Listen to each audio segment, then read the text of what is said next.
Muy buenos días. Hoy vamos a reflexionar del Evangelio de San Mateo, capítulo 9, versículos 9 al 13. En aquel tiempo, al pasar, vio Jesús a un hombre llamado Mateo, sentado en el despacho de impuestos, y le dice: «Sígueme». Él se levantó y le siguió. Y sucedió que, estando él a la mesa en casa de Mateo, vinieron muchos publicanos y pecadores, y estaban a la mesa con Jesús y sus discípulos. Al verlo, los fariseos decían a los discípulos: «¿Por qué come vuestro maestro con los publicanos y pecadores?». Mas él, al oírlo, dijo: «No necesitan médicos los que están fuertes, sino los que están mal. Id pues y aprended qué significa aquello de misericordia quiero, que no sacrificio, porque no he venido a llamar a justos, sino a pecadores». Palabra del Señor. Hay un pasaje de la Biblia de San Pablo que dice que donde abundó el pecado, sobreabundó la gracia. Y San Pablo dice: ¿qué entonces podemos seguir pecando? De ninguna manera, dice. En este caso, el Señor ha elegido a pecadores para que sigamos pecando, o para que, dejándonos tocar por la gracia del Señor, el mundo vea que un pecador puede ser liberado de sus pecados y puede empezar a tener una vida noble, una vida recta, cosa que el mundo no puede dar. Porque si el Señor elige lo que no vale, si el Señor elige lo más bajo, es precisamente porque el mundo lo que necesita es ver que Dios existe. Y cuando yo hablo del mundo, hablo de la gente que no es creyente, de la gente que no tiene fe, de la gente que está en contra de la iglesia. Pero si llegan a ver a gente cristiana que, estando en la iglesia, viven bien y hacen el bien, esa gente se va a empezar a cuestionar. Porque hoy por hoy la fama que tiene la iglesia es que la iglesia es la lacra.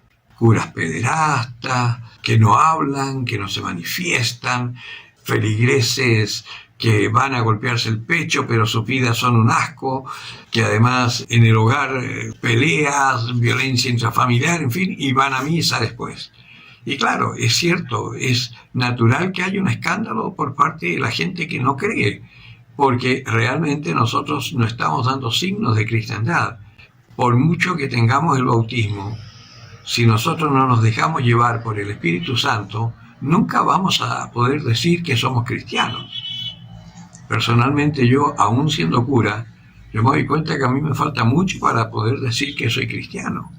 En un término chileno, meto mucho las patas, o sea, me equivoco mucho. Soy bastante imprudente. A veces digo cosas que no debería decir. Me cuesta refrenar mi carácter. Es difícil. Y claro, un cura así da un poco de escándalo. Un laico así da escándalo. Entonces el Señor con esta palabra acá nos está diciendo: mira, yo te elegí sabiendo quién eres, pero no para que sigas siendo quien eres. Mateo, precisamente, después de esto, él se convierte. Mateo, que era cobrador de impuestos, y ustedes saben, los cobradores de impuestos eran una baja ralea porque estafaban a sus propios hermanos, cobrando de más. Sin embargo, este llamado que hace del Señor a Mateo hace que Mateo tenga un cambio de vida, que se convierta y se transforma en uno de los seguidores del Señor, deja la mesa de cobro de impuestos y empieza a seguir al Señor y tiene una transformación de vida profunda. Que eso es lo que el Señor también quiere. A nosotros nos elige precisamente porque que una persona buena siga siendo buena, o sea, un poquito más buena, bueno.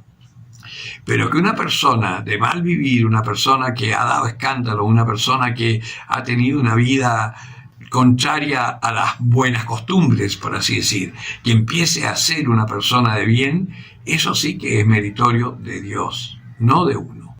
Y de eso se trata. Y el problema, ¿cuál es? Que los fariseos se escandalizan de que haya gente así en la iglesia. Y se escandalizan más que hayan curas como yo, por ejemplo. Ahora, ¿cuál es el problema? Yo estoy consciente de quién soy, porque he recibido una instrucción en la iglesia, yo he sido educado en la iglesia, con esta pastoral del catecumenado, que lo primero que me han enseñado es la misericordia que tiene Dios con nosotros. Después, el poder que tiene Dios para transformarnos. ¿Y cómo lo hace?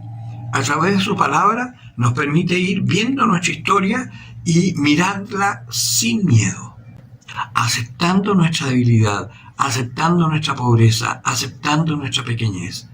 Y dejados llevar por la gracia del Señor, terminamos siendo esas personas de bien que el mundo se admira al ver la conversión, que es lo que pasó con San Pablo y con cada uno de estos apóstoles. Eso es lo que el mundo está esperando y eso es lo que el mundo necesita. Por eso, hagámosle caso al Señor y sigámosle, porque también a ti te lo está diciendo tal como se lo dijo a Mateo. Y verás cómo el Señor va transformando tu vida hasta que llegues a perder el miedo de hablar de tu fe frente a cualquier persona y dar gloria a Dios por lo que ha hecho en tu vida. El que tenga oídos para oír, que oiga.